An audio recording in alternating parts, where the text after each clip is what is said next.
Ciao, sono Massimiliano Rosati, titolare del Gran Caffè Gambrinus di Napoli. Ciao, Stefano Avellano, pastry chef. Oggi vi facciamo vedere come si fa la zeppola di San Giuseppe.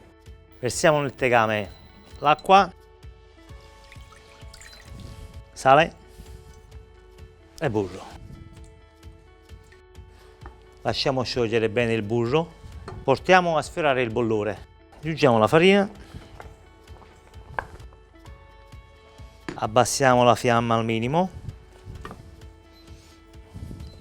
Una volta fatta assorbire tutta la farina, la lasciamo sul fuoco per altri 5 minuti. Nel frattempo tu rompi le uova. Trascorsi 5 minuti spegniamo il fuoco, prendiamo il nostro impasto di choux, lo trasferiamo in un'ampolla di vetro. Adesso sempre da caldo mettiamo le uova, attenzione uno per volta, altrimenti facciamo una frittata. Prima di aggiungere l'uovo assicuriamoci che l'altro sia ben assorbito dall'impasto. La consistenza è questa.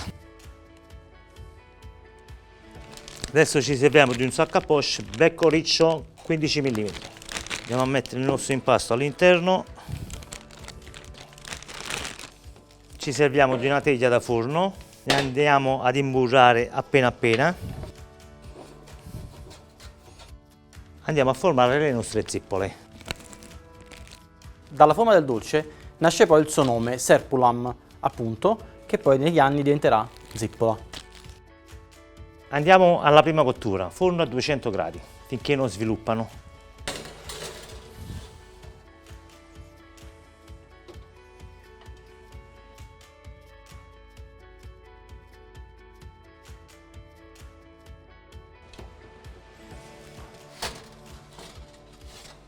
È arrivato il momento di friggere.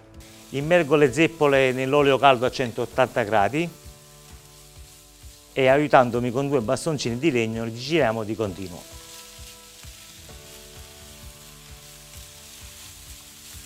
Alla fine della cottura prendiamo le zeppole e le adagiamo sulla carta assorbente. Terminiamo con una spolverata di zucchero a velo, un giro di crema pasticcera e le amarene sciroppate.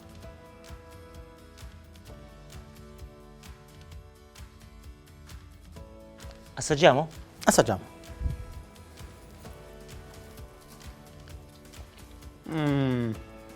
Al fine Romun.